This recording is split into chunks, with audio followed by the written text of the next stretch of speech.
On June 10th, 2000, the City of London opened a brand new bridge across the River Thames. It was the first new pedestrian crossing of the Thames in central London in more than a century. A sleek, low, futuristic ribbon of steel and aluminium, designed by some of the most celebrated architects and engineers in the world. The press called it the Blade of Light. Tens of thousands of people came to walk across it on its opening day. And as the crowd stepped onto the bridge began to sway. Not up and down, sideways.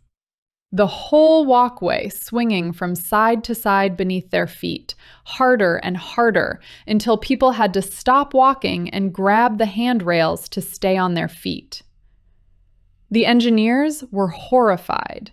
They had run every calculation in the book. The bridge was immensely strong. It was in no danger of collapsing. But it was doing something none of their calculations had predicted, and something stranger than it first appeared. The crowd was not just shaking the bridge was teaching the crowd to shake it. The people and the structure had locked together into a single feedback loop, and the loop was feeding itself. 2 days after it opened, the most modern bridge in Britain was closed, and it would stay closed for nearly 2 years. This is the story of the bridge that a crowd could not stop shaking. To understand why the Millennium Bridge swayed, you have to understand what its designers were trying to do. And it was something genuinely bold. As London approached the year 2000, the city wanted a landmark, a new footbridge across the Thames, connecting St. Paul's Cathedral on the north bank to the new Tate Modern Art Gallery on the south. The project brought together an extraordinary team. The architecture practice of Norman Foster, one of the most famous architects in the world, the sculptor Anthony Caro, and the engineering firm Arup, one of the most respected structural engineering companies on Earth. These were not amateurs. This was, by any measure, a world-class team at the top of the profession. And the design they produced was striking. They wanted the bridge to be as visually slight as possible, a thin, flat line across the water, so that it would not block the famous view of St. Paul's. Here is the design idea, and it really was clever. A normal suspension bridge holds its deck up with cables that sweep high overhead, hung from tall towers. Think of the great curving cables of the Golden Gate. But tall towers and high cables would have risen up and interrupted the view of the cathedral. So the designers did something unusual. They used a structural form sometimes called a shallow suspension bridge, or a stressed ribbon-influenced design. Instead of sweeping high above the deck, the main cables of the Millennium Bridge ran low, down along the sides, only a little above the level of the walkway, sagging in a very shallow curve. The towers barely rose above the deck at all. The result was exactly what the architects wanted. From the riverbank, the bridge read as a pure, thin, horizontal line. A blade of light, as the press named it. It was visually beautiful. It was structurally strong. But making the cables low and shallow had a consequence the designers did not fully anticipate. And it had to do not with strength, but with a completely different property. Stiffness in a particular direction. Now I have to introduce the most important idea in this whole episode, and it is the difference between strength and stiffness. People often think those words mean the same thing. They do not. They are completely different properties, and confusing them is a recipe for surprise. Strength is about braking. A strong structure can carry a large load without failing, without cracking, without coming apart. Stiffness is about moving. A stiff structure resists being deflected, pushed, bent, swayed in the first place. It barely moves under a load. A structure that is not stiff is called flexible. A flexible structure can be perfectly strong, in no danger at all of breaking, and yet still move a great deal when something pushes on it. Hold that distinction, because it is the whole story. The Millennium Bridge was extremely strong. Its strength was never in question, not for a moment, not on the worst day. But in one particular direction, the sideways direction, side to side across the width of the walkway, the shallow design had left it surprisingly flexible. It would not break, but it could move. And as it turned out, it could move in a way that talked back to the people walking on it. The Millennium Bridge opened to the public on Saturday, June 10th, 2000. And the opening was a genuine public event. London had been waiting for this bridge. The weather was reasonable, the city was excited, and people came out in enormous numbers. Estimates suggest that something like 80 to 100,000 people crossed the bridge over the course of that first day, with as many as a couple of thousand people on the bridge at any single moment during the busiest periods. That is a dense crowd. The walkway was packed, people shoulder to shoulder, shuffling across in a slow, continuous river of bodies. And almost as soon as the bridge filled with people, it began to move. Not the whole bridge equally. The movement was concentrated in certain spans, and it was, specifically and unmistakably, a sideways motion, the deck swinging laterally, left and right, beneath the crowd's feet. The accounts from that day are vivid. People described the bridge swaying so much that they had to stop walking. They grabbed the handrails. Some described it as alarming, some as a strange thrill. Some simply could not understand what was happening. And here is the detail that observers noticed at the time, even before the engineers had explained anything. A detail that turns out to be the absolute key to the whole phenomenon. When the bridge swayed sideways, the people on it did not just passively shake. They adjusted. To keep their balance on a deck that was swinging side to side, the walkers naturally, unconsciously, began to spread their feet and shift their weight in time with the sway. They started to walk in a particular way, a slightly rolling, balancing gait, stepping left as the bridge went one way, right as it came back. And without anyone deciding to, without anyone even noticing they were doing it, the crowd began to fall into step. Not with a drum beat, not with music, with the bridge itself. The crowd was beginning to synchronize, to the motion of the very thing they were standing on. Now think carefully about what that synchronizing means, because it is the trap. When you walk normally, on solid ground, your footsteps push down, and they also push very slightly sideways.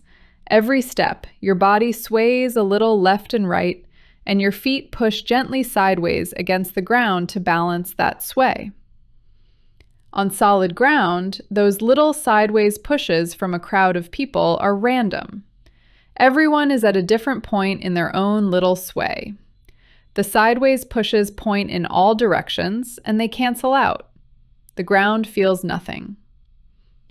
But on the swaying bridge, the walkers had stopped being random. They had synchronized.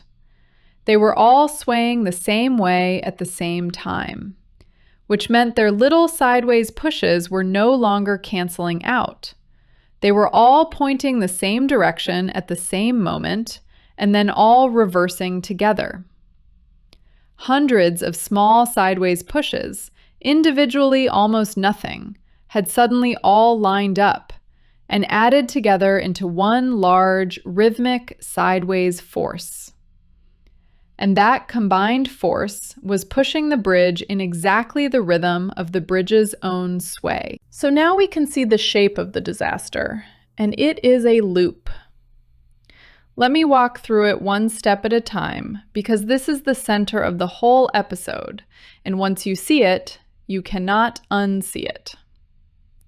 Start with the bridge perfectly still, and a dense crowd walking across it. Now, by pure chance, a small sideways sway begins. With hundreds of people walking, their random sideways footstep pushes will not cancel perfectly. By sheer statistical luck, at some moment, slightly more of them happen to push the same way, and the deck twitches, just a little, to one side. That tiny sway is the seed. Now the walkers feel that small sway under their feet, and to keep their balance on a moving deck, they instinctively adjust their gait. They begin, slightly, to time their sideways balancing steps to the motion of the deck. A few of them at first, the ones most affected by that initial twitch. They synchronize to the bridge. And synchronized walkers, as we just saw, push together. So now there is a small group of people pushing the bridge sideways, in rhythm with its sway. That makes the sway a little bigger. And a bigger sway is felt by even more of the crowd, who then also adjust their gait, who then also synchronize, who then also add their pushes to the rhythm, which makes the sway bigger still, which recruits still more walkers. This is a positive feedback loop, and it is one of the most dangerous structures in all of engineering. In a stable, safe system, feedback is negative.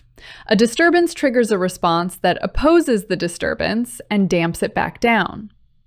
But in a positive feedback loop, a disturbance triggers a response that amplifies the disturbance. The system pushes itself further in the direction it was already going. The Millennium Bridge, with a dense crowd on it, had accidentally become a positive feedback loop.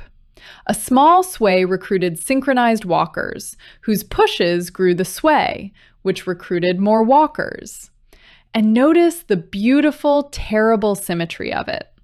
The bridge was not just being shaken by the crowd was being organized by the bridge. The motion of the deck was, quite literally, teaching the people how to walk in the precise rhythm that would amplify that motion. The bridge and the crowd had become a single coupled system, locked together, feeding each other, and the system was unstable. The engineers later gave this phenomenon a precise name. They called it synchronous lateral excitation. Synchronous, the walkers fall into sync. Lateral, the motion is sideways. Excitation, the crowd drives the motion instead of damping it. Synchronous lateral excitation, a loop made of footsteps. Now there is a force that should have fought back against all of this. Every structure has damping, an internal resistance to motion, friction within the steel and the joints and the connections that drains the energy out of any oscillation and turns it into a tiny amount of heat. Damping is the bridge trying to calm itself down. If you push a well-damped bridge and let go, it wobbles a few times, and the wobble dies away. So the real question of the Millennium Bridge sway is a contest, an exact balance of energy. On one side, the synchronized crowd feeding energy into the sideways motion with every coordinated step. On the other side, the structural damping, draining energy out of the motion. If the damping removes energy faster than the crowd adds it, any sway dies away. The bridge is stable. But if the crowd, once synchronized, adds energy faster than the damping can remove it, the sway grows. And the shallow, elegant, view-preserving design of the Millennium Bridge had left it, in the sideways direction, both flexible and lightly damped. There was very little energy drain. So when a dense enough crowd synchronized, the energy coming in overwhelmed the energy going out, and the sway grew. Now I want to address the thing that makes this story genuinely surprising, even to engineers. Because there was an old rule that was supposed to prevent exactly this, and the Millennium Bridge slipped right past it. For a very long time, engineers had known that crowds and bridges could be a dangerous combination. The classic example was soldiers. There is an old and genuine military instruction. Soldiers crossing a bridge are told to break step, to deliberately not march in unison, but to walk out of rhythm. The reason is sound. A column of soldiers marching in perfect lockstep delivers a powerful, perfectly rhythmic force to a bridge.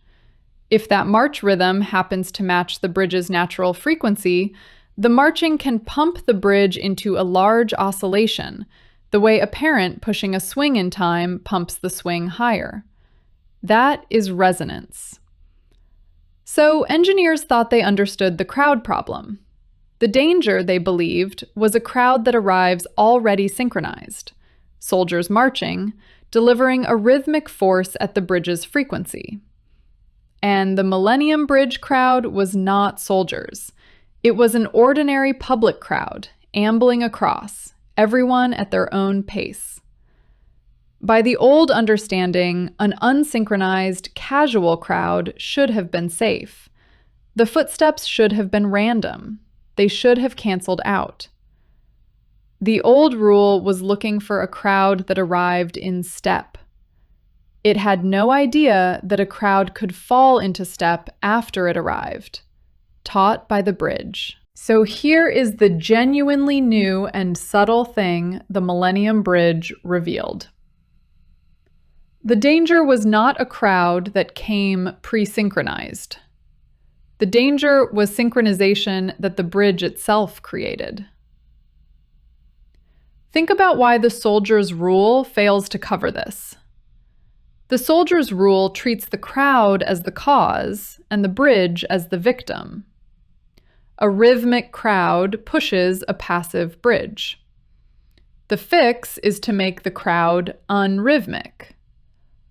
But synchronous lateral excitation is not that. In synchronous lateral excitation, the crowd starts out unrhythmic, exactly as the old rule wants. The footsteps start random. And it does not matter, because the bridge is not passive. The instant the bridge has even a tiny sway, it begins to act on the crowd. A swaying deck is something a human being's balance system responds to automatically, beneath conscious thought.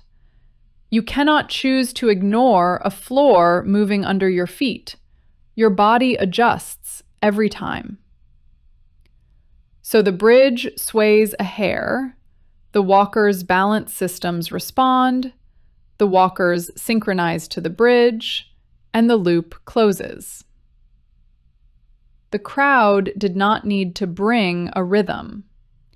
The bridge supplied the rhythm, and the crowd, helplessly, obeyed it. You cannot tell a crowd to break step with a motion they cannot feel themselves matching.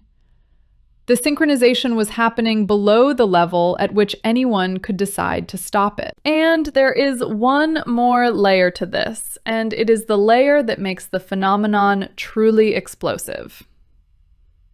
It is the threshold. The synchronization does not happen at any crowd size. With only a few people on the bridge, even if the deck twitches, those few people add only a tiny amount of energy, far less than the damping removes. The sway dies. The bridge is stable. The walkers, feeling nothing, stay random. But as more and more people crowd onto the bridge, the amount of energy a synchronized crowd could feed in rises. And there is a particular number of people, a critical crowd size, at which the energy a synchronizing crowd would add finally equals the energy the damping can remove. Below that number, the bridge is completely stable and stays still, and there is no hint of any problem. But the instant the crowd crosses that critical number, the balance flips. Now synchronization adds more than damping removes. A small sway begins to grow. The growth recruits walkers, and the bridge crosses suddenly from perfectly calm into a growing, self-feeding oscillation. There is no gentle warning. The bridge is fine and fine and fine, and then one more person steps on. The crowd passes the threshold, and the loop ignites. So let us actually write down the equation, or rather the shape of the equation that made the Millennium Bridge sway. At its heart, the sideways motion of the bridge deck obeys the same fundamental law as a mass on a spring or a child on a swing. It is the equation of an oscillator. In words, it says this: the mass of the deck times its sideways acceleration plus the damping times its sideways velocity plus the structural stiffness times its sideways displacement equals the force applied by the crowd. Mass term plus damping term plus stiffness term equals the forcing. That is the entire framework of vibration in a single line. And just as in our episode on the Tacoma Narrows Bridge, the whole catastrophe lives in one term, the forcing term on the right, the force from the crowd. In the simple, safe story of vibration, that forcing term is something external and independent. A parent pushing a swing, a machine with a wobble bolted to a floor, something whose behavior has nothing to do with how the structure itself is moving. But the force from a synchronizing crowd is not independent. That is the entire point. The crowd's sideways force depends on the bridge's own motion, because the crowd synchronizes to the bridge's sway, and synchronized walkers push in rhythm with that sway. So the forcing on the right-hand side contains a piece that is proportional to the bridge's own sideways velocity, a piece that grows as the deck moves and pushes in the direction the deck is already moving. And here is the move, the same move that explained the Tacoma Narrows Bridge. You take that piece of the crowd force, the part that depends on the bridge's velocity, and you carry it across the equals sign, over to the left, to sit next to the structural damping term. Because anything proportional to velocity is, mathematically, a damping term. So now look at what sits on the damping side of the equation. There are two damping contributions. The first is the structural damping, the friction inside the steel and the joints. That is always positive. Positive damping removes energy and calms motion down. The second contribution is the new one, the piece of the crowd force we just carried over, the crowd damping. And the crowd damping is negative. That is the whole catastrophe in 2 words: negative damping. When the crowd synchronizes to the deck and pushes in time with its sway, the crowd force term, moved across the equal sign, comes out with a negative sign. The crowd does not drain energy from the motion, it pumps energy in.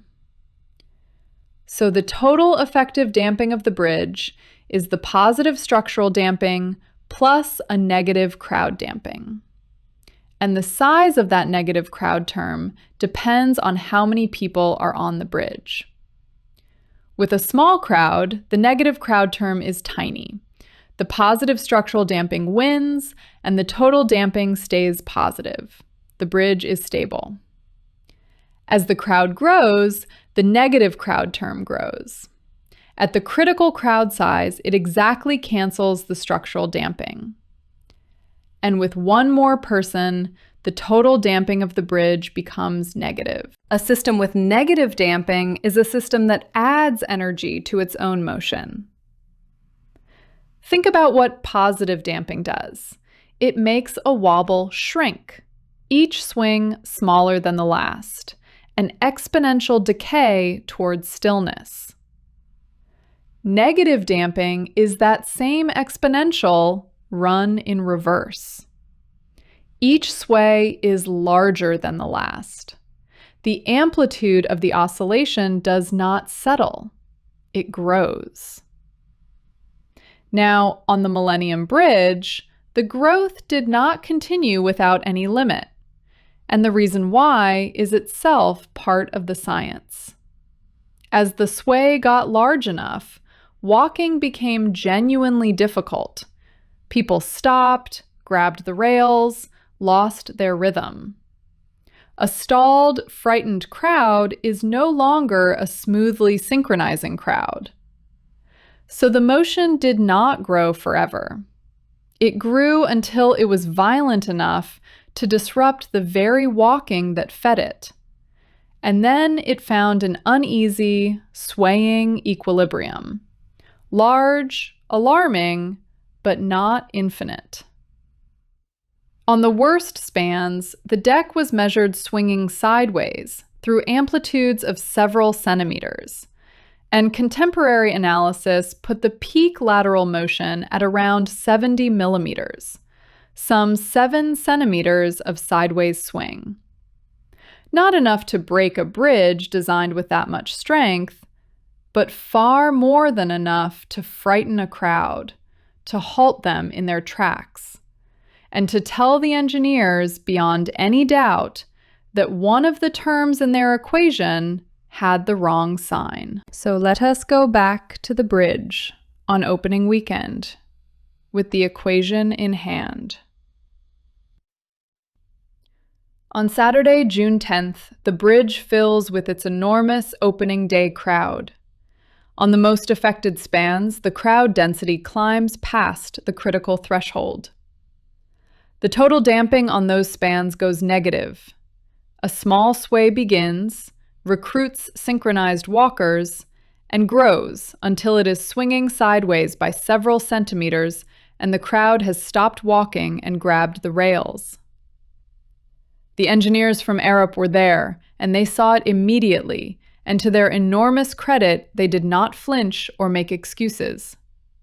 They recognized that the bridge was doing something their calculations had not predicted, and that, however strong the bridge was, a public crossing that swung like that was not acceptable. After only 2 days of operation, on June 12, 2000, the Millennium Bridge was closed. Now, here is where this story diverges, sharply and importantly, from most of the disasters on this channel. Nobody died on the Millennium Bridge. Nobody was even seriously hurt. The bridge did not collapse and was never close to collapsing. And that distinction is worth pausing on, because it is the whole reason this story has a different shape. The Vasa sank. The Tacoma Narrows Bridge tore itself to pieces. The Hyatt Regency walkways fell and killed 114 people. In those stories, the equation delivered its lesson through catastrophe. The Millennium Bridge is what it looks like when the missing equation reveals itself through a warning instead of a tragedy. The bridge swayed alarmingly, but it was strong enough, and the engineers were honest enough and fast enough that the sway became a problem to be solved rather than a body count. The bridge that was strong but not stiff enough gave the profession an enormous, unmistakable, and completely non-lethal lesson. And the engineers took that lesson and did something genuinely admirable with it. Instead of quietly applying a guessed fix, they decided to understand the phenomenon completely, from the ground up, before they touched the bridge. Arup launched a major research effort. They instrumented the bridge and ran tests, deliberately, with crowds of volunteers. They had groups of people walk across the bridge in controlled numbers, gradually increasing the size of the crowd, measuring the sway, and watching for the exact moment the bridge crossed from stable into swaying. And the test confirmed the picture precisely. Below a critical crowd size, the bridge was stable. Above it, the sway grew. The threshold was real, and it was measurable, and the synchronous lateral excitation model explained it. They also worked with researchers studying the biomechanics of walking, the science of how human beings actually balance and time their steps on a moving surface, to put real numbers on how much sideways force a synchronized walker delivers. By the time they were finished, the engineers did not just have a fix. They had a genuine, validated, quantitative theory of a phenomenon that, before the Millennium Bridge, the profession had badly underestimated. They had taken a public embarrassment and turned it into a permanent contribution to engineering knowledge. So, how do you fix a bridge that sways because a crowd teaches itself to shake it? Once the engineers understood the equation, the answer was clear, and it followed directly from the mathematics. Remember the contest at the heart of it. The total damping of the bridge was the positive structural damping plus the negative crowd damping. The bridge swayed because, above the critical crowd size, the negative crowd term overwhelmed the small positive structural term, and the total went negative. You could, in principle, attack either term. You could try to reduce the negative crowd term, but that would mean controlling how people walk, which is essentially impossible for a public bridge. So the engineers attacked the other term. They decided to massively increase the positive damping of the bridge. If you make the structural damping large enough that even a fully synchronized critical crowd cannot overcome it, then the total damping stays positive, no matter how many people are on the bridge. The loop can never ignite. The fix, in other words, was to drain energy out of the bridge's sideways motion far faster than any crowd could ever pump it in. To do this, the engineers fitted the Millennium Bridge with a large array of dampers. Two kinds working together. The first kind were viscous dampers. In essence, large, robust shock absorbers, similar in principle to the dampers in a car's suspension. These were installed beneath the deck and at the supports, arranged specifically to resist the sideways and twisting motions. When the deck tried to sway, these dampers pushed back with a force that opposed the motion, bleeding its energy away as heat. The second kind were tuned mass dampers. A tuned mass damper is a beautifully clever device, a heavy mass mounted on springs, deliberately tuned so that it wants to oscillate at the same frequency as the troublesome motion of the bridge. When the bridge sways, the tuned mass swings in opposition to it, and through that counterswinging, it absorbs the bridge's energy and calms it. In total, the engineers installed dozens of viscous dampers and a number of tuned mass dampers along the length of the bridge. The whole retrofit was substantial, and it took time. The work was carried out through 2001 and into 2002. And crucially, before reopening the bridge to the public, the engineers tested it again, with crowds, deliberately, the same way they had tested to find the problem. This time, even with the deck packed with people, the bridge stayed still. The Millennium Bridge reopened to the public on February 22, 2002, nearly 2 years after it had closed after just 2 days. And it has worked, quietly and perfectly, ever since.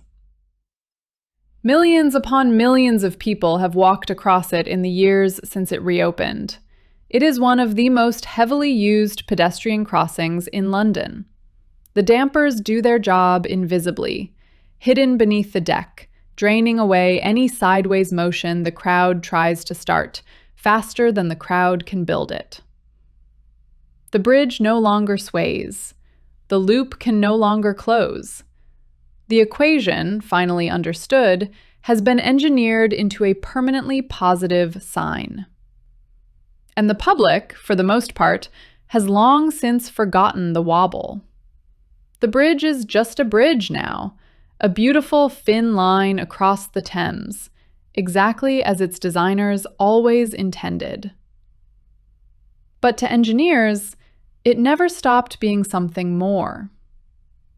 The Millennium Bridge is, today, a working monument, a bridge that carries crowds across a river every single day, and that also carries, permanently, a lesson about what a crowd and a structure can do to each other. The Millennium Bridge Wobble is now, in engineering education worldwide, one of the most widely taught case studies in the field.